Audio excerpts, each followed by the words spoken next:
저는 이제 어제도 말씀드렸던 것처럼 올해로 목회를 25년 했습니다.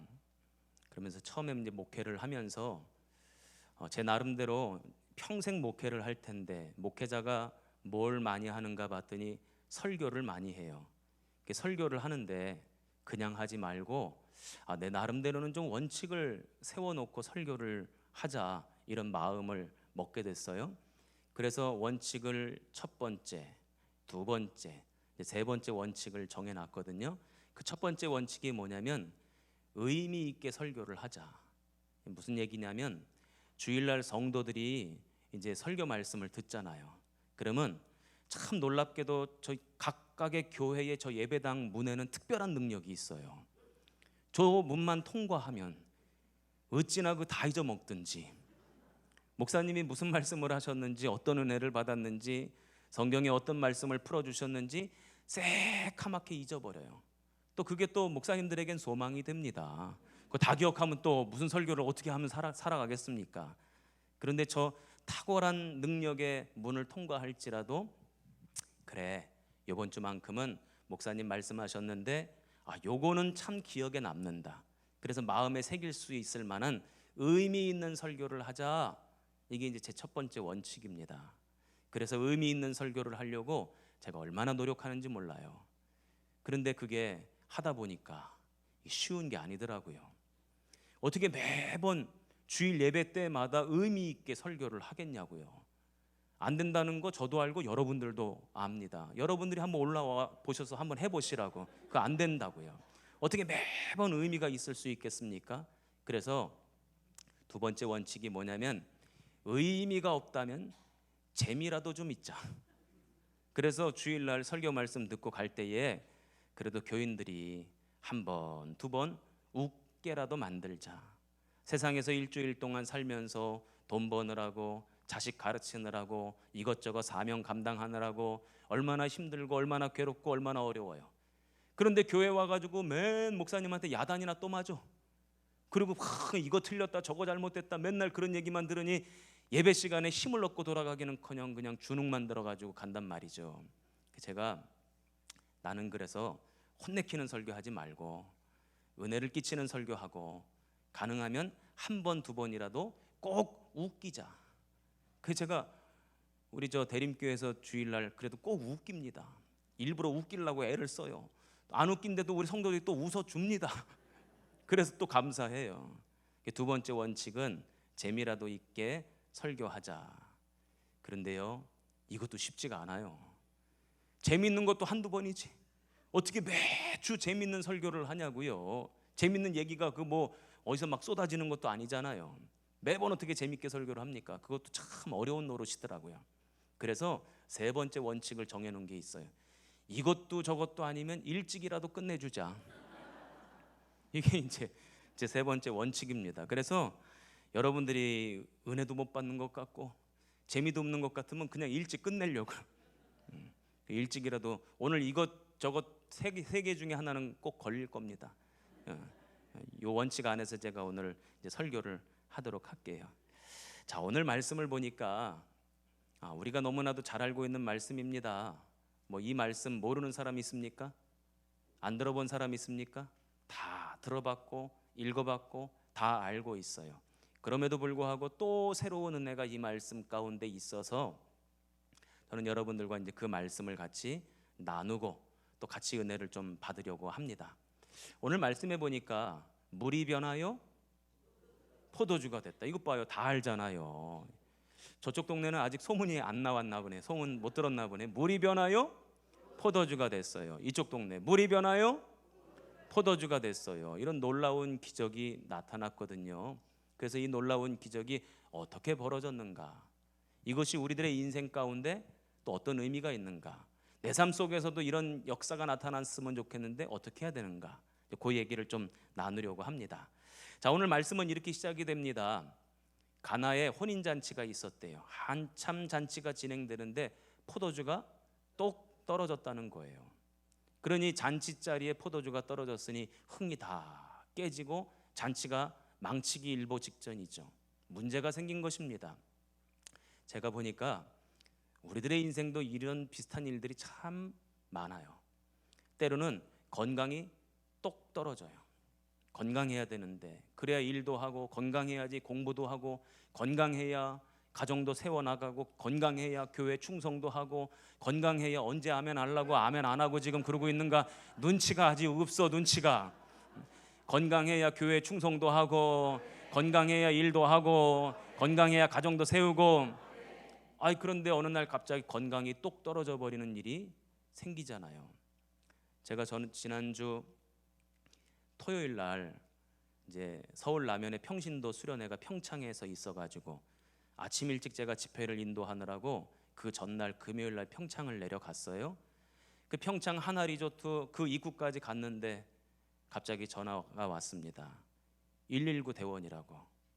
그러면서 저희 어머니가 쓰러지셔서 의식을 잃었다는 거예요. 윗집 사람이 발견을 했대요. 지금 병원에 모시고 가니까 빨리 병원으로 오라고. 제가 이제 평창에서 또 평택까지 가서 어머니 입원시켜드리고 지금도 이제 병원에 계시거든요. 또 다시 평창으로 가서 그 다음날 집회 인도하고, 그리고는 제 병원 이제까지 못 갔어요. 계속 일정이 있어가지고. 건강하기를 원해요. 누구 하나 나는 아파도 괜찮습니다 하는 사람 없습니다. 병원 입원하고 싶은 사람 없죠. 그런데 때때로 내가 원치 않는데, 나는 바라지도 않는데 건강이 똑 떨어지는 경우가 있어요. 건강만 떨어집니까? 돈도 얼마나 떨어집니까? 오늘도 이제 저녁 식사하면서 이런저런 얘기를 나누는데 참 세상이 좋아졌다, 뭐 건조기가 얼마나 좋으냐, 뭐 그런 얘기도 하고 로봇 청소기가 얼마나 좋으냐, 그리고 또 중고교회 봉고차가 이렇게 새로운 봉고차가 있어 얼마나 좋으냐, 막 그런 얘기하면서 문제는 뭐냐면 돈이 없어. 세상은 좋은데 뭐가 없어요? 돈이 없어. 돈이 똑 떨어졌어요. 조금 전에 우리 여선교회 임원들 나오셔가지고 빛의 사자들이요 하고 찬송을 불렀잖아요. 여러분들 가정에 물질의 복이 임하기를 바랍니다. 그래서 빛의 사자는 돼도 빚의 사자는 되면 안 돼. 빚의 사자는 되지 마시라고. 빛의 사자 되시기 바랍니다. 돈이 필요한데 돈이 똑 떨어질 때가 있잖아요. 그래서 은행 가서 빚내고 또 다른 사람 아는 사람한테 빚내고 돈을 꿔야지만 사는 그런 경우가 있지 않습니까? 그게 문제가 아닐 수 없죠. 그것뿐입니까? 도와야 될 사람들, 나와 협력해야 될 사람들, 그런데 주변을 아무리 둘러봐도 나를 도울 사람이 아무도 없어요. 도울 사람도 똑 떨어졌어요. 이것도 똑 떨어져, 저것도 똑 떨어져. 오늘 이 가나의 혼인잔치도요, 포도주가 있어야 되는데 포도주가 똑 떨어졌대요. 혼인잔치에 큰 위기가 찾아왔어요. 흥이 다 깨져버리기 직전입니다. 재미가 없어질 직전입니다. 근데 거기 누가 계셨죠? 예수님이 계셔서 문제가 더 이상 문제가 되지 않더라. 중요한 게 뭐냐면요, 내 인생에 문제가 찾아왔느냐가 중요한 게 아니에요. 내 인생에 예수님이 계시면 문제가 더 이상 문제가 아닌 겁니다. 사람들이 예수님과 동행하지 못하기 때문에, 예수님의 능력을 발견하지 못하기 때문에, 온 우주 만물을 창조하신 주님에 대한 믿음이 없기 때문에 문제가 찾아오면 허둥지둥해요. 어려움이 찾아오고 내 인생에 있어야 되는 것이 똑 떨어지면 그때부터 확 주변을 두리번거립니다. 누가 나를 도와줄 사람 없나. 그런데 예수님이 계시면 문제가 더 이상 문제가 되지 않더라고요. 내가 아무리 태산을 보면서 저걸 어떻게 넘어가나 싶지만 주님께서 태산아 내가 무엇이냐, 평지가 될지어다. 주님 말씀하시면 더 이상 태산도 아니요 문제거리도 아닌 줄로 믿습니다. 가나의 혼인잔치에 예수님 계셨단 말이죠. 아니 한번 생각해 보세요. 혼인잔치가 어디 가나에만 있었겠습니까? 예루살렘에서 혼인잔치 있었을 테고, 베들레헴에서도 있었을 테고, 나사렛에서도 혼인잔치가 있었겠죠. 그런데 물이 변하여 포도주가 되는 역사는 어디에서만 나타났다? 가나에서만 나타났다. 왜요? 왜? 거기 누가 계셨으니까? 예수님이 계셨으니까. 여러분의 가정에도 예수님 계시기를 바랍니다. 여러분의 자녀들 삶 속에도 예수님 계시기 바랍니다. 특별히 여러분의 기업에 예수님 계시기를 주님의 이름으로 축복합니다. 요새 경제 위기라고 하고 장사하시는 분들 참 어렵고 힘들다는 얘기를 제가 많이 들어요. 제가 주일날마다 기도하는 것 가운데 하나가 뭐냐면 6월의 은혜. 6월, 이게 뭐냐면 넘어가고 지나간다는 것이거든요. 재앙이 넘어가고 재앙이 지나간대요. 집집마다 재앙이 다 찾아다니는데 이 집에는 그리스도의 보혈이 발라져 있기 때문에 내가 이 집은 넘어가마. 이게 바로 유월이에요. 중국교회 성도들의 기업과 가정과 인생에는 유월의 은혜가 있기를 주님의 이름으로 축복합니다. 누가 계시면 유월의 은혜가 임합니까? 예수님 계시면. 그렇다면 가나의 혼인잔치에는 예수님이 도대체 왜 거기 계셨던 것인가? 2절 말씀 한번 열어봐 주세요. 2절 말씀, 우리 2절 말씀 같이 한번 읽어봅니다. 시작. 아멘. 예수님이 뭘 받았다고요? 청함을 받았다는 거예요. 예수님이 거기 왜 계셨는가 봤더니 다른 게 아니에요. 초청했기 때문에 예수님이 거기 계셨다는 것입니다. 이게 아주 중요한 영적 의미를 가지고 있습니다. 우리가 날마다 그래서 일어나자마자 기도해야 될 제목이 이거예요. 기도를 딱 1분만 하셔. 일어나자마자 딱 1분만 하시라고. 괜히 3분, 4분, 5분 할 필요 없어. 그러면 다시 또 잠으로 들어가기 때문에 딱 1분만 기도하시는데, 주님 오늘 우리 가정에 들어와 주시옵소서. 우리 자녀들의 삶 속에 들어와 주시옵소서. 우리 기업에 오늘 들어와 주시옵소서. 주님을 초청하라고요. 그러면 주님이 들어오신다니까요. 주님은 우리의 기도에 반드시 응답하여 주시는 줄로 믿습니다. 주님을 초청할 때 주님이 우리 가정과 우리 인생과 우리 자녀들의 삶 속에 들어오시면, 내가 조금 전까지만 하더라도 그것 때문에 못 살 것 같았고 그게 큰 문제처럼 여겨졌고 이걸 과연 내가 어떻게 극복하나 넘어서나 답답했는데, 주님이 들어오시면 더 이상 문제가 아니고 어려움이 아니고 능히 헤쳐나갈 수 있고 이겨나갈 수 있고 극복할 수 있게 되는 줄로 믿습니다. 날마다 기도하세요. 날마다 주님 우리 가정에 들어와 주세요. 우리 인생에 들어와 주세요. 날마다 기도하는 저와 여러분 되시기를 주님의 이름으로 축복합니다. 포도주가 똑 떨어졌어요. 그런데 지금 포도주가 떨어져서 혼인잔치가 다 망가지기 일보 직전인데 누가 나섭니까? 예수님 어머니 마리아가 나서요. 그리고는 예수님한테 가가지고, 아니 예수님 이 집에 포도주가 떨어졌다네요. 어떻게 좀 한번 해봐요. 그 예수님이 뭐라고 그러십니까? 여자요. 그러니까 이 본문을 보면서 우리 한국 사람들은 예수님이 버릇이 없으신가 보다 이렇게 생각한다고, 어머니를 여자요 이렇게 부르니까. 그런데 헬라어 원문은요, 여인을 높여 부르는 단어, 우리식으로 치자면 여사님 이렇게 부른 거예요. 그러면서 뭐라고 그러시냐면 그게 나와 무슨 상관이 있나이까. 그런데 주님이 매정하시게 말씀하신 것 같아도 사실은 그 말이 맞죠. 왜냐하면 예수님의 제자들, 예수님 어머니 마리아 그 혼인잔치에 무슨 자격으로 참여하고 있는 겁니까? 손님으로 참여하고 있는 거예요. 아니 포도주가 떨어지고 안 떨어지고는 손님이 신경 쓸 일이 아닙니다.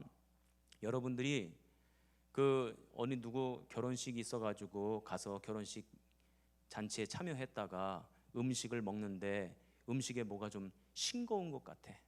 그래가지고 여러분이 직접 주방에 들어가서 소금을 더 치고, 고춧가루가 좀 덜 들어간 것 같아요. 그래서 들어가서 고춧가루도 치고, 그래서 음식을 막 해냅니까? 아니잖아요. 손님은요 그냥 음식 먹고 맛있으면 맛있다 그러고 맛없으면 맛없다 그러고 평가만 하면 되는 사람이에요. 이 집 포도주가 떨어졌네. 아유 참, 주인집이 말이야 계산도 잘못해가지고 포도주가 얼마나 필요한지도 계산도 잘못해가지고 포도주가 벌써 떨어지면 어떡해. 그리고 불평불만했으면 그것으로 손님 할 역할은 다 한 거예요. 손님이 나서서 그런 일을 할 필요가 없다고. 그런데 마리아는 손님으로 그 잔치에 참여하고 있지만 마음만큼은 주인이에요. 그 문제를 어떻게 해서든지 해결하고 싶은 거죠. 이게 아주 중요한 대목입니다. 사람이 모인 곳에는 늘 언제나 문제가 있기 마련이죠. 우리 중국교회도 문제가 있습니까? 없어요. 거짓말하지 말아요. 아무리 은혜로운 교회도요 다 문제가 있기 마련입니다. 그런데 그렇게 사람들이 모여서 문제가 있는데 그 문제를 누가 해결하는가 봤더니 손님의 마음으로 앉아있는 사람은 절대 해결하지 않아요. 문제라 그러고 틀렸다 그러고 잘못됐다 그래요. 주인의 마음을 가지고 있는 사람이 그 문제를 해결하더라. 가정도 마찬가지입니다. 일터도 마찬가지입니다. 한번 보세요. 일터에서도요, 어떤 사람은요 늘 불평불만만 해. 이게 틀렸다 그러고, 요거 잘못됐다 그러고, 왜 우리 회사는 요 모양 요 꼴이냐 그러고, 막 그런 얘기를 막 쏟아내는 사람이 있어요. 그런데 그 회사가 아름답게 변화되고 성장하고 발전하는데 그 사람이 일조를 하느냐? 아니요. 손님의 마음을 가지고 있는 사람은 어떤 변화도 일으키지 못해요. 반대로 주인의 마음을 가지고 있는 사람이 있어요. 요 대목에서는 아멘 하셔야 돼. 주인의 마음을 가지고 있는 사람이 있어요.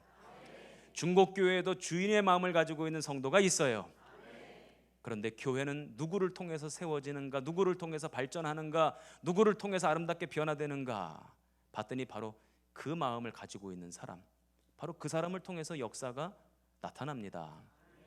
제가 평택에서 목회할 때에 교회 땅이 몇 평이었냐면 5,000평이었어요. 안 놀래요. 다들 5,000평씩은 가지고 있어가지고 저도 어디 가서 늘 이 얘기를 하는데도 안 놀래. 다 5,000평씩 다 있어. 그래서 안 놀래. 교회가 5,000평이었는데요 2,500평의 예배당이 세워지고 주차장이 있었어요. 그리고 나머지 500평 또 주차장이 따로 있었고 2,000평에다가 교회 축구장이 있었어요. 축구 경기장. 그렇게 5,000평. 그 시골에 5,000평 땅이 있으면 여름이 되면 가장 골칫거리가 하나 있어요. 이놈의 풀은 거름도 안 주고 길쌈도 안 하는데 어쩜 그렇게 잘 자라는지. 일주일만 되면 이만큼 크고 일주일만 되면 이만큼 자라고. 와, 그러니까 우리 관리 집사님이 계셨는데 일주일 내내 여름만 되면 풀 뽑느라고 정신이 없어요. 근데 관리 집사님이 어디 풀만 뽑다가 교회 일이 끝납니까? 이것도 해야 되고 저것도 해야 되고, 또 때로는 뭐 이런 여러 가지 행사들이 있는 바람에 풀을 못 뽑을 때가 있잖아요. 그러면 풀이 이만큼 자란 채로 이제 주일날 성도들이 교회를 오는 거죠. 그러면 이제 몇몇 성도들은 교회에서 월급 받아 먹는 관리 집사님이 도대체 뭐 하느라고 이 풀도 안 뽑아놓고 뭐 하느라고 이렇게 지저분하게 해놓고 교인들 오게 하냐고 막 야단을 칩니다. 그러면 그 야단 치는 소리에 그냥 제가 막 마음이 껌벅껌벅해요. 그만둔다고 할까봐. 그분 그만두면 안 되는데 막 야단을 치면 무한할 정도로 막 야단을 쳐요. 그런데 그 다음 주에 주일 예배가 끝나고 몇몇 권사님들이 교회 식당에서 밥을 먹고는 가방에서 뭘 주섬주섬 꺼내. 봤더니 호미를 꺼내. 그러더니 그 몇몇 권사님들 그 호미 부대가 나가가지고 이제 풀을 뽑기 시작하는 거예요. 호미 부대 권사님들이. 야, 제가 그래서 누구는 문제라고 탓만 하는데 누구는 그 문제를 내가 감당해야 될 사명으로 받아 안고 그 사명을 감당하려고 애쓰는구나 하는 사실을 제가 깨달았어요. 교회는 누구를 통해 세워질까요? 주인의 마음을 가지고 있는 사람. 저는 여러분들이 그런 마음 가지고 있기를 축복합니다. 제가 분목사 시절이에요. 제가 어제도 잠깐 말씀드렸는데 교회 학교에 아이들이 전도가 어마어마하게 돼가지고 교회 학교 아이들이 엄청나게 많았어요. 그 교회에 아이들이 많다는 것은요, 주일날 예배가 다 끝나고 나면 오후에 뭐가 많다는 거예요? 쓰레기가 많다는 거예요. 쓰레기가 이만저만이 아닙니다. 막 난장판이 난장판. 그런데 어느 날 김도순 권사님이라는 분, 할머니 권사님이신데 이분이 저를 찾아오셨어요. 목사님, 저 교회 학교 교사 시켜주세요. 이런 말을 들으면 이 교육 목사가 기분이 좋아야 되는데 사실 걱정스러웠어요. 왜냐하면 파파 할머니라서. 파파 할머니인데 교회 학교 교사 시켜달라고 하니 애들을 어떻게 쫓아다니실 것이며 그 선생님한테 그 권사님한테 애들을 맡긴다고 하면 그 애들은 또 좋겠냐고. 이러지도 못하고 저러지도 못하고 그러는데 그 권사님이 그러시는 거예요. 목사님 걱정하지 마시라고. 우리 다른 교사와 같은 그런 교사 시켜달라는 게 아니고 우리 주일날 보니까 애들이 이렇게 막 쓰레기도 여기저기다 막 버리고 보니까 껌 씹다가 아무데나 택 뱉고 가면 그냥 그게 바닥에 시커멓게 붙어 있다는 거예요. 교사로 임명만 시켜주시면 껌 띄는 교사 하겠대. 그래가지고 제가 교사 임명시켜드리고 명찰까지 딱 만들어 드렸죠. 그랬더니 그 다음 주부터 오셔가지고 끌칼이랑 비닐봉지 들고 오셔가지고 이제 주일날 점심 식사하시고는 그 교회 바닥에 붙은 이제 껌띠로 막 다니시는 거예요. 얼마나 애들이 껌을 많이 뱉어놓는지 잔뜩 모여집니다. 그 하루는 이제 권사님이 이제 주일날 오후에 껌을 띄고 있는데 그 앞을 어떤 꼬마 아이가 지나가면서 하다가 휙 뱉고 가더라고. 그러니까요, 제가 막 걱정이 되는 거예요. 우리 권사님이 그 아이를 붙잡아 놓고 막 야단칠까봐. 야 이놈아, 할머니 지금 껌 떼는 거 안 보여? 너 할머니가 힘들게 껌 떼고 있는데 여기다 또 껌을 붙어. 그러고 막 야단칠까봐. 요즘 애들은요, 그렇게 교회에서 야단 맞으면요 금방 교회 끊습니다. 그게 걱정이 돼가지고 제가 그 권사님한테 가가지고 권사님 아유 저 녀석 보라고 저거 우리 할머니 권사님이 껌 열심히 띄고 있는데 그냥 버르장머리 없이 또 거기다 껌 뱉고 간다고 막 제가 뭐라 그랬어요. 야단칠까봐 제가 그냥 막 뭐라 그랬어요. 그랬더니 그 권사님이 저한테 괜찮아요 목사님, 그러면서 저한테 아주 유명한 명언을 하나 하셨어요. 저 녀석은 껌 씹는 사명이 있고 당신은 껌 떼는 사명이 있대요. 그냥 사명 따라 살면 된대. 뭐 관여할 필요도 없대요. 사명 따라 살면 되는 거래요. 그러면서 얼마든지 껌 많이 떼도 좋으니까 우리 교회 애들 더 많아졌으면 좋겠다고 저한테 그 말씀을 하시는 거예요. 제가 그래서 그때도 깨달았습니다. 교회는 이런 성도들 때문에 세워지는구나.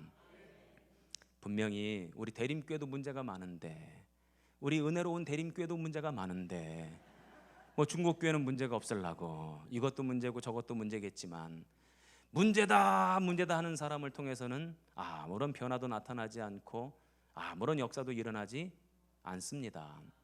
반대로 그게 문제라고 내 눈에 보여진다면 그것을 내 사명으로 받아 안고 그것을 해결하려고 노력할 때 우리 중국교회가 날마다 부흥되고 날마다 아름다운 소문 들려오고 날마다 성령이 충만하고 하나님의 놀라운 역사가 나타나는 그런 복된 교회 될 줄로 믿습니다. 그 예수님이 나와 무슨 상관입니까? 이렇게 대답을 했어요. 그런데도 예수님 어머니 마리아는 포기를 하지 않아요. 그러면서 하인들한테 가서 이렇게 이야기합니다. 혹시 예수님이 무슨 말씀을 하시든지 간 무조건 순종하라는 거예요. 무조건 그대로 하라는 거예요.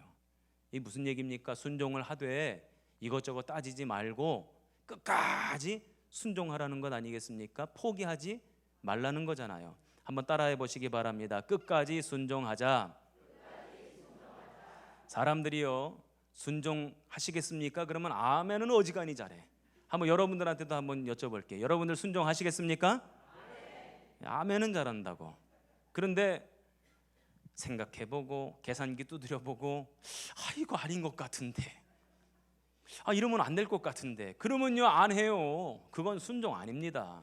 내 생각에 아닌 것 같아도 따르는 게 순종이고, 내 계산기 아무리 두드려봐도 답이 안 나옴에도 불구하고 따르는 게 순종이에요.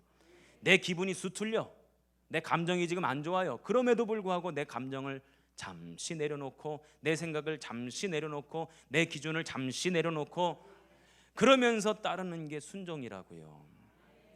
포기하지 마십시오. 끝까지 순종할 때 역사는 나타나게 되는 줄로 믿습니다.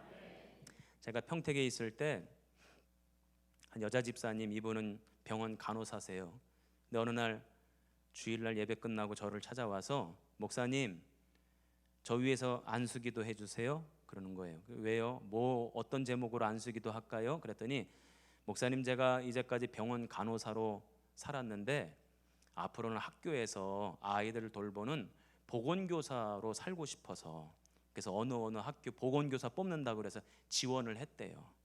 그래서 제가 붙게 해달라고, 보건교사로 살 수 있게 해달라고 기도 부탁합니다. 그래서 제가 안수기도 했어요. 그리고 이제 일주일 지나서 이제 집사님이 왔는데 예배드리는 이 모양 뽐새를 보니까 이게 안 됐어. 보니까 코가 이 석자나 빠져 있어요. 그래도 이제 예배 끝나고 물어봤죠. 집사님 안 됐어요? 그랬더니 안 될 거래요. 안 됐다는 것도 아니고 안 될 거래요. 그래도 안 될 거예요는 또 무슨 말이야? 그 물어봤죠. 아니 안 됐다는 것도 아니고 안 될 거라는 건 또 무슨 뜻이냐고 그랬더니 한 명 뽑는데 11명이 지원을 했대요. 그런데 알고 보니까 보건교사 경력이 있는 사람 중에 뽑는다고 공고가 뜬 거를 자기는 모르고 경력이 없는데 지원을 했다는 거예요. 나중에 알고 보니까 나머지 10명은 다 경력 있는 사람이고 자기만 경력이 없는 사람이래. 안 될 거래요. 그래서 제가 그랬습니다. 결론이 났냐고. 아직 결론은 안 났대요. 그런데 안 될 거래요. 결론도 안 났는데 벌써부터 포기하면 어떡하냐고. 벌써부터 낙심하면 어떻게 하냐고. 낙심하는 사람을 통해서는 어떤 역사도 안 나타나잖아요. 끝까지 포기하지 말고 기도해보자고. 하나님이 일하시면, 역사하시면 어떤 일이 벌어질지 모른다고. 이사야 43장 19절 말씀해 보니까 광야에 길을 내시는 하나님, 사막에 강을 내시는 하나님, 우리가 전혀 예상치도 못했고 기대하지도 못했고 전혀 이런 일이 벌어질 거라고 예상치도 못했던 일들이 벌어지게 하시는 분, 그분이 우리 하나님 아니시냐고. 포기하지 말고 기도하자고. 그리고 또 안수기도를 해줬어요. 그 다음날 아침에 전화가 왔어. 목사님 됐어요. 남의 일이라서 이렇게 별로 안 좋아하는 거죠. 됐대요. 근데 좋기도 한데 너무 신기한 거야. 궁금한 거야. 어떻게 됐지? 그런데 목사가 어떻게 됐냐고 또 물어보면 이게 믿음 없는 것처럼 보일까 봐. 그래서 물어볼 수가 있어야죠. 그리고 한 2달쯤 지나서 물어봤거든요. 그때 어떻게 된 거냐고. 그랬더니 본인도 그게 너무너무 궁금했는데 교장 선생님한테 바로 즉시 물어보면 안 될 것 같아서 자기도 조금 시간이 많이 지난 다음에 물어봤대요. 교장 선생님, 그때 11명이 지원을 했고 1명 뽑는데 보건교사 경력 있는 사람 중에 뽑는다고 했는데 10명은 경력이 있는데 저만 경력이 없는데 왜 저를 뽑으셨나요? 하고 질문을 했대요. 그때 교장 선생님이 그러시더래요. 경력이 없었어요? 경력이 없었냐고 물어보더래요. 아니, 경력 있는 사람들 중에 뽑는다고 했으니까 다 경력 있는 사람만 지원했겠거니 생각하고 그 중에 1명 뽑았네. 그런데 경력이 없는 사람이 뽑혔네. 그러더니 교장 선생님이 그러시더래요. 경력이 이제 생겼네요. 하나님이 어떻게 일하실지 모르잖아요. 그러니까 중간에 포기하지 말고 계산기 두드리지 말고 끝까지 순종하는 저와 여러분 되시기를 주님의 이름으로 축복합니다. 갈라디아서 6장 9절에 중요한 말씀이 나오죠. 우리가 선을 행하되 낙심하지 말지니 피곤하지 아니하면 때가 이름에 거두리라. 한번 따라해 보세요. 때가 이름에 거두리라. 시작. 때가 이름에 거두리라. 이 말씀의 주인공 다 되시기를 주님의 이름으로 축복합니다. 예수님께서 조금 있다가 하인들한테 한 가지를 분부하십니다.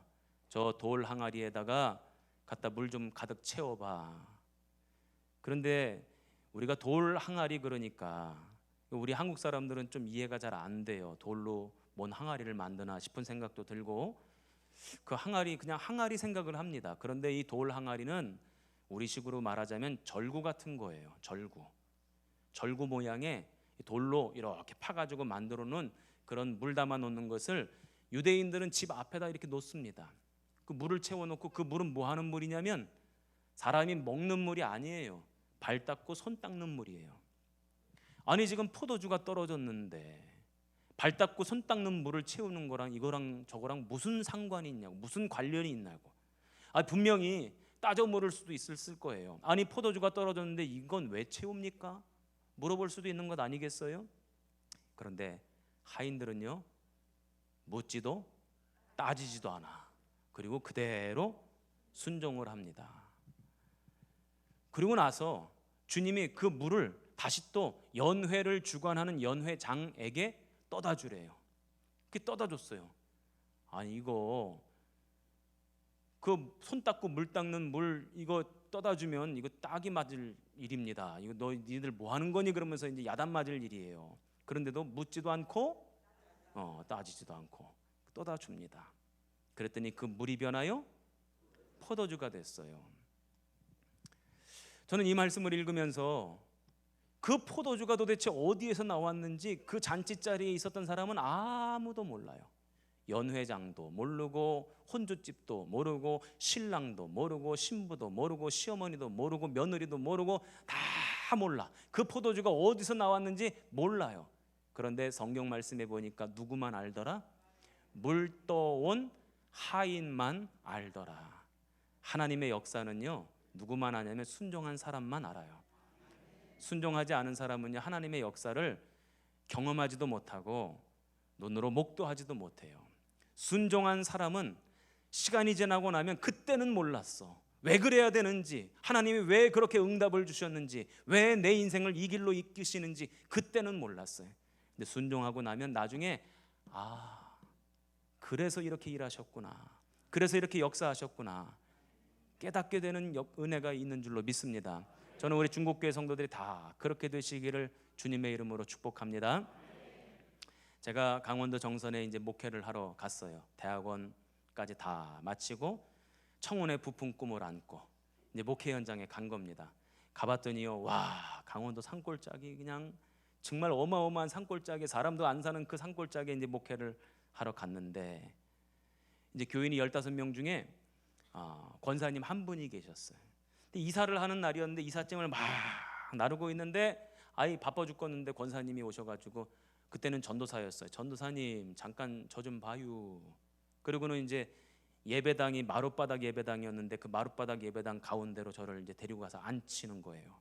그리고는 권사님도 앉고는 이런 얘기 저런 얘기 하는데, 1대 목사님은 누구고, 2대 목사님은 누구고, 3대 목사님은 누구고, 그러면서 1대부터 쭉 옳기 시작하는데 저보고 전도사님이 16대래요. 교회 그때 역사가 몇 년 됐냐면 32년이 됐는데 제가 16대래. 그러면서 여러 목사님들을 주르륵 설명하는데 어떤 목사님에 대해서는 막 칭찬을 하면서 설명하는데 그분은 10년을 목회하고 가셨대. 또 다른 목사님을 또 칭찬하시는데 그분은 8년을 목회하고 가셨대. 그럼 나머지는 도대체 얼만큼 하다 갔다는 거예요? 내가 16대인데 32년 중에 그분이 10년, 8년을 했어요. 나머지는 보니까 너무 산골짜기고 시골이니까 목회하러 왔다가 도망가고 한 달 만에 도망가고 일주일 만에 도망가고 별의별 분들이 많았더라고요. 제가 16대 목회자래요. 그러면서 권사님이 그러시는 거예요.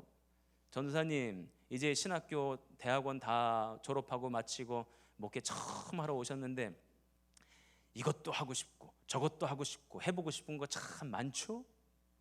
어떻게 내 마음을 그렇게 잘 알아? 근데 그 권사님이 그러시는 거예요. 그런데 전도사님 마음대로는 못해요. 전도사님 마음대로는 못한대. 목회자들은 다 왔다 갔다 했다는 거예요. 전도사님도 조금 있으면 목사 안수 받고 떠날 텐데 내가 32년 동안 교회를 지켜왔다는 거예요. 마음대로는 못한대요. 그게 이사 오는 날 할 말이냐고. 아주 막 속에서 막 부글부글 끓어요. 저도 한승깔 하거든. 눈 찢어진 거 봐. 보통 성격이 아니잖아요. 우리 박종선 목사님이 잘 살아남았다니까. 내 밑에서 막 부글부글 끓는데 야단을 칠까, 큰 소리를 낼까, 싸울까, 별의별 생각이 다 드는 거예요. 막 억울하기도 하고 분하기도 하고, 이 젊은 전도사가 말이야 그 시골까지 와가지고 목회하겠다 그러면 귀하게 여겨줄 것이지 마음대로는 못해요? 이게 할 말이냐고. 막 답답한데 그 다음 날부터 제가 막 기도하기 시작했어요. 새벽마다 하나님이 일을 어쩝니까? 저도 가야 됩니까? 말아야 됩니까? 막 별의별 기도를 날마다 하는 거예요. 그러다가 한 몇 달이 지났는데 초여름이 되었고 이제 비가 억수같이 쏟아지는 날이었는데 교회 사택으로 전화가 왔어요. 권사님입니다. 그런데 막 울고 있어요. 전도사님 빨리 우리 집으로 와달라는 거예요. 그러니까 제가 이거 무슨 큰일이 났구나 싶어가지고 우산도 채 못 받쳐 들고 그냥 헐레벌떡 권사님 댁으로 이제 뛰어간 겁니다. 갔더니 거실에 권사님이 이렇게 앉아 있고 권사님 맞은편에 권사님 막내 아들, 그때 나이가 40 먹었어요. 막내 아들이 앉아 있고 가운데 뭔 바가지가 놓여져 있고 물이 담겨져 있어요. 그리고는 권사님이 하염없이 막 우는 거예요. 막 울어. 그게 도대체 이 무슨 상황인가 봤더니 이 권사님 막내 아들이 그 시골에 살면서 그 권사님이 큰 아들, 큰 딸, 작은 아들, 작은 딸은 다 공부시켜서 도시로 내보내가지고 사는데 막내 아들은 공부를 안 시킨 거예요. 학교도 제대로 안 다녔어. 거기서 농사만 지은 거예요. 그리고 나이가 40이 먹었는데 그러다 보니까 누가 시집을 안 와.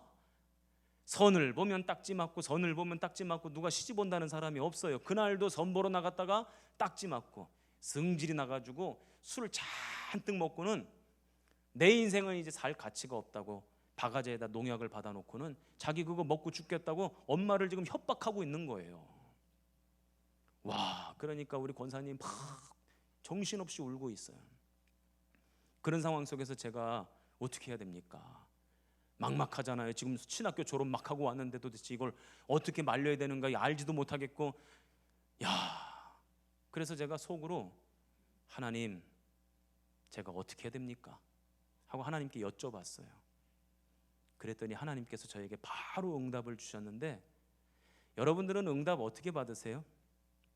마음으로 떠오르고 머리로 생각나죠. 저도 그때까지만 하더라도 그렇게만 응답을 받는 줄 알았어요. 그런데 그때 저는 주님의 음성을 귀로 들었어요. 사람이 옆에서 말하듯이 주님께서 저에게 음성을 하나 들려주셨는데, 뭐라고 음성을 들려주셨냐면 네가 먼저 먹고 죽어라.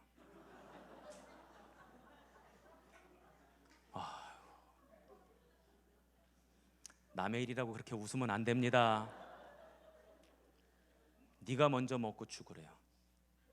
너무 당황했어요. 제가 사람이 옆에서 이야기를 하듯이 저는 권사님이 얘기를 한 줄 알았어. 그런 남자 목소리였거든. 네가 먼저 먹고 죽어라. 너무 당혹스러워가지고 제가 다시 한번 하나님 앞에, 하나님, 제가 어떻게 해야 될까요? 그랬더니 똑같이 네가 먼저 먹고 죽어라. 그 음성을 듣고 난 다음에는 제 막 몸이 막 떨리기 시작했어요. 막 사시나무 떨듯이 제가 막 떨었어요. 왜냐하면 우리가 하나님 앞에 응답을 받는데 때때로 하나님의 음성을 들어도 마음으로 듣고 머리로 생각나기 때문에 조금 불리한 것 같으면 못 들은 척하고 좀 비껴가기도 하고 모르는 척하기도 하고 안 들은 척하기도 하고, 다 그러잖아요.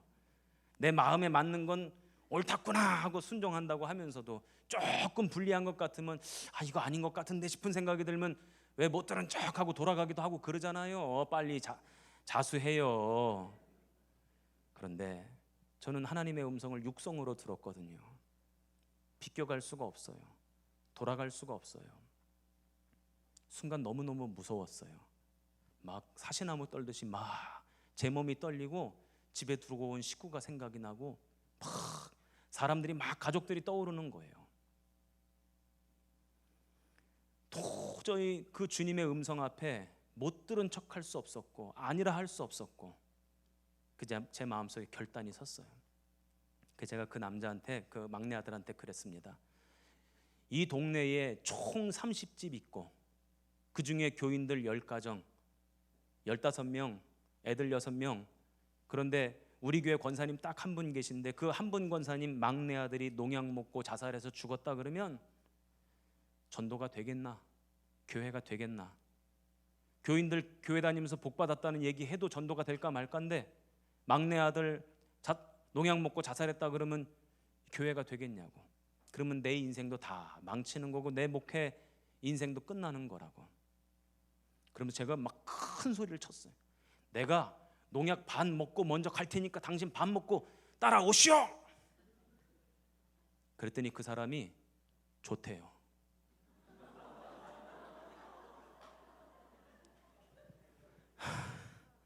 이제는 어떻게 할 수가 없어. 제가 농약을 먹었어요. 농약을 이렇게 들어서 마셨는데 그 순간 그 막내 아들이 저를 팍 밀치고 먹은 농약을 개워내게 하려고 손가락을 입에다 막 넣고 난리를 쳤어요. 제가 죽지를 않았어요. 권사님이랑 막내 아들이랑 저랑 셋이서 부둥켜 안고 얼마나 많이 울었는지 몰라요. 2시간 넘게 울었던 것 같아요. 한참을 울고 난 다음에 제가 그 막내 아들한테 그랬습니다. 당신 인생을 6개월만 나한테 한번 맡겨봐라. 내가 이제부터 당신 인생을 위해서 날마다 기도할 거다. 정말 6개월 뒤에도 살고 싶은 마음 생기지 않거든. 그때는 진짜 나랑 같이 죽자. 나한테 당신 인생을 맡겨봐라. 그랬더니 맡기겠대요. 그 다음 날부터 제가 기도하는데, 새벽에 기도하는데요, 그 전날까지만 하더라도 우리 권사님이랑 싸워야 되나 말아야 되나 이 생각하고, 떠나야 되나 말아야 되나 이거 기도했거든요. 그 다음 날부터는 이제 진짜 6개월밖에 안 남았어. 6개월 뒤에 이게 해결이 안 되면 진짜 그땐 저 죽어야 돼요. 그러니까 그날부터, 그 다음 날부터 기도하는데 백가죽이 얼마나 땡기게 기도를 하는지, 엉치뼈가 움찔움찔 할 정도로 기도를 했어요. 얼마나 기도를 열심히 했는지. 2달 지나서 그 사람 결혼했어요. 수준 있는 교회는 박수 치더라고요.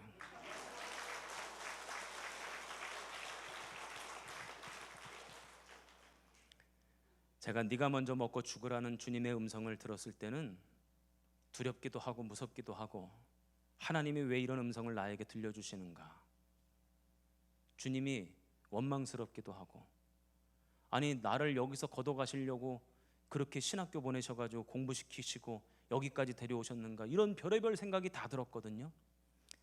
시간이 많이 지나고 나니까 순종한 사람은 주님의 뜻을 알게 되더라, 이 말씀을 깨달았어요. 여러분들의 인생도 동일하다고 저는 생각합니다. 끝까지 순종하시기를 주님의 이름으로 축복합니다. 그때는 몰라요. 어둠의 터널을 지나갈 때는 몰라요. 근데 터널이 다 끝나고 빛이 비춰지면 주님의 계획이 보이고 주님의 섭리가 보이는 거예요. 그 전까지는 그걸 못 봐요. 그렇기 때문에 우리는 믿음으로 순종하는 거죠. 제가 우리 어느 후배 목사님 교회 개척해가지고 교인이 한 30명 모인대요. 목사님, 교인들이 30명밖에 없는데 와서 부흥회 해주세요. 그래서 가서 부흥회를 인도했거든요. 근데 저는 너무너무 신기한 거예요. 요새 같은 시절 교회 개척했는데 부흥되는 교회가 어디 있어요? 30명이나 되는 교인들이, 교인 한 명도 없는데 어떻게 30명이 모이냐고 너무너무 신기한 거예요. 제가 은혜 받아야 되겠다고 싶어가지고 제가 그 교회 가서 부흥회 했죠. 그러면서 이제 교회 개척할 때부터 30명 모일 때까지 그 얘기를 쭉 들었어요. 처음 개척을 했는데 예배당을 얻고 이제 강대상을 놓고 장의자를 몇 개 놓고 예배를 드리는데, 가족이라고 이제 교인이라고는 사모님 1명, 어머니 권사님 1명, 이렇게 2명밖에 없었대요. 그 주일날 예배를 드리는데 그 2명이 좀 앞에 나와 앉아서 예배를 드리면서 목사님이 설교하면 좀 아멘도 좀 하고 그러면 얼마나 좋아. 사모님도 저 맨 뒤에 앉고 어머니 권사님도 저 맨 뒤에 앉으라는 거예요. 그 맨 뒤에 앉아서라도 그래도 또 열심히 예배라도 드리면 좋아. 아멘이라도 또 열심히 하고 박수도 치면서 예배 드리면 얼마나 좋아요. 그런데 꼭 설교 시간에 졸드래. 설교한 맛도 안 나고 속상해가지고 어느 날 기도를 하는데 새벽에 주님이 이제 환상을 하나 보여주시는데 저 맨 뒷자리에 곰이 앉아 있더래요. 환상이 보이는데 예배당 맨 뒷자리에 곰이 앉아 있더래. 이게 도대체 무슨 꿈인가? 이게 도대체 무슨 환상인가? 그러다가 문득 그래, 동대문 시장 가서 곰돌이 인형이라도 사다가 저기다 앉혀놔야 되겠다. 그게 주님이 나에게 들려주시는 음성인가 보다 하고 순종하고 동대문 시장 가서 곰돌이 인형 6마리를 사다가 맨 뒤에 앉혔다는 거예요. 그 이제 앉힌 이유는 그거죠. 그 어머니 권사님, 사모님 뒤에 앉지 말라고. 그 자리는 곰돌이 자리라고. 그리고 곰돌이 6마리 사다 놓고 예배를 드리는데 너무너무 은혜가 되더래. 곰돌이들은 졸지도 아니하시고 주무시지도 아니하시고 눈 동그랗게 뜨고 목사님 설교하는데 듣고 그때부터 신이 나가지고 설교를 했대요. 그러니까 갑자기 교인이 2명에서 교인이 8명이 된 것 같고 너무너무 신이 나가지고 열심히 설교했더니 그때부터 한 명 한 명 교인이 오기 시작하더래. 그게 30명이 됐대요. 그때 곰돌이를 왜 보여주셨는가? 그때는 몰랐대. 그런데 이것도 하나님의 섭리요 계획이구나. 순종했더니 알게 되더라 하는 것입니다. 여러분의 인생 가운데 순종할 일 반드시 순종하시기를 주님의 이름으로 축복합니다. 그렇게 순종했더니 물이 변하여 포도주가 됐어요. 물이 변하여 포도주가 됐어요. 한번 생각해 보자고요. 물은요 맛도 없어요, 색도 없어요, 향도 없습니다. 물맛이에요. 아마 여러분들이 인생을 살면서 아무 맛도 없이 살아가시는 분들이 있을 거. 재미도 없고 신나는 것도 없고 기쁜 것도 없고 그냥 늘 그렇고 그래. 물과 같은 인생들이 아마 분명히 있을 거예요. 그런데 주님께 순종하고 났더니 그 물과 같은 인생이 포도주와 같은 인생으로 바뀌는 거예요. 색도 있고 맛도 있고 향도 있고. 연회장이 뭐라고 이야기를 하냐면, 아니 다른 사람들은 다 잔치 첫날 처음에는 좋은 포도주를 내고 시간이 가면 갈수록 사람들이 알딸딸 해가지고 취해 있으니까 물도 좀 섞어가지고 안 좋은 포도주를 내는데, 아니 이 집은 어떻게 뒤로 가면 갈수록 좋은 포도주가 나와? 그러는 거잖아요. 저는 이 말씀을 읽으면서 우리 성도들의 인생도 이렇게 됐으면 좋겠다. 가면 갈수록 더 좋아지는 인생, 어제보다 나은 오늘이 되기를 원합니다. 오늘보다 나은 내일이 되기를 원합니다. 여러분들의 인생이 그렇게 물이 변하여 포도주가 되되 더욱더 맛있는 포도주, 향기 나는 포도주 되시기를 주님의 이름으로 축복합니다. 우리가 인생을 살다 보면 때로는 문제도 만날 수 있죠. 어려움이 찾아올 수 있습니다. 똑 떨어질 때가 있어요. 그러나 우리가 주님 안에 있고 주님의 말씀에 순종하면 반드시 주님은 물을 포도주로 바꿔주신다는 거죠. 저는 목사이기 때문에 장례를 많이 집례하잖아요. 저는 젊었을 때부터 담임 목사를 해서 결혼식 주례도 참 많이 섰고 장례식도 참 많이 인도했어요. 결혼식 주례도 거의 100번 가까이 섰나 봐요. 저보다 나이 많은 신랑도 2번이나 주례를 섰어. 장례식도 많이 집례를 했는데, 장례식을 집례하다 보면 기쁨과 감사 가운데 장례를 집례할 때도 있지만 때로는 애통하며 장례를 집례할 때도 있어요. 초등학교 1학년 여자아이였습니다. 토요일 날 학교를 가는데 몸이 안 좋다고 엄마한테 학교 가기 싫다는 거예요. 근데 그 엄마 아빠가 교회 나일론 신자였거든. 주일날 나오는지 안 나오는지 모를 정도로 그렇게 엉망으로 신앙생활하는 집이었는데, 토요일 날 김고은이라고 하는 딸내미가 학교 가기 싫다는 걸 등 떠밀어 가지고 학교를 보낸 거예요. 오전 수업 마치고 이제 집으로 돌아오는데 애들한테 질질 끌려 가지고 집에 온 거예요. 그러니까 이제 엄마가, 이 여자 집사님이 뭔가 큰 일이라도 난 거를 깨닫고는 병원으로 원광대학교 갔는데, 원광대학교에서 전북대학교 병원으로 가라고 그래서 전북대학교 병원으로 갔어요. 그때가 토요일 날이었습니다. 저한테 전화가 왔어요. 그런데 이제 토요일이라 예배도 준비해야 되고 그래서 제가 월요일 날 신방 가겠습니다. 그 이제 주일 사역까지 다 끝내놓고 월요일 날 아침에 전북대학교 중환자실에 신방을 갔어요. 그때 이 김고은이가 중환자실에는 다 누워 있어야 되잖아.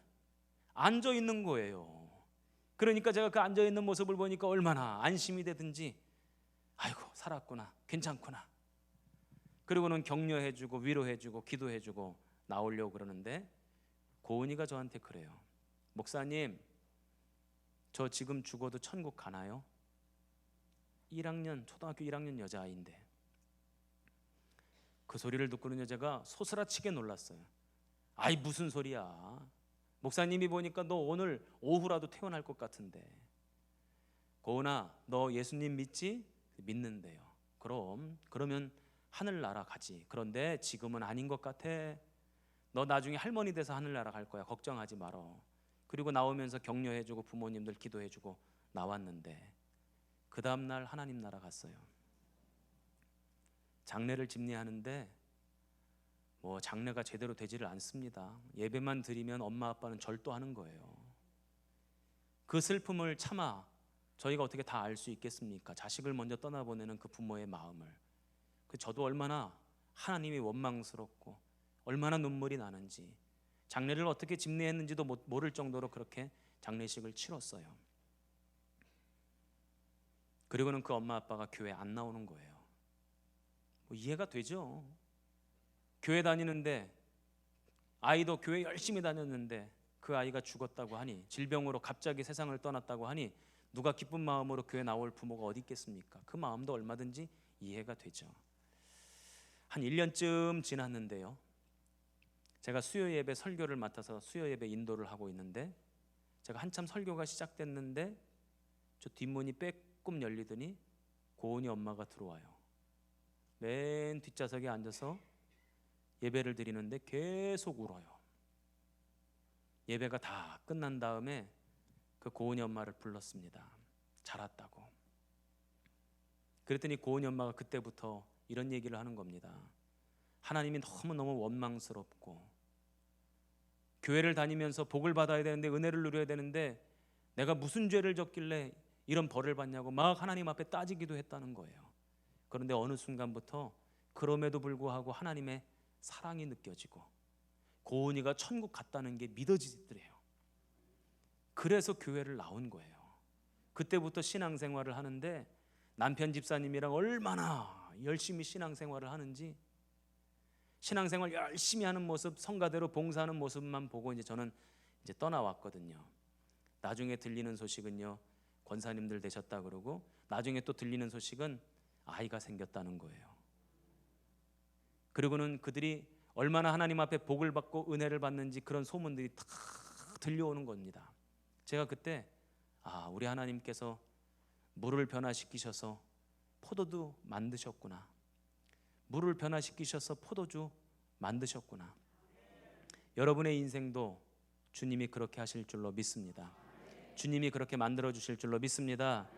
내 인생은 왜 이렇게 재미가 없지? 왜 나는 감사할 거리가 이렇게 없지? 저 집은 참 잘 사는 것 같고 저 집은 늘 좋은 일만 가득한 것 같은데 왜 내 삶에는 이처럼 맛이 없지, 재미가 없지? 걱정하지 마세요.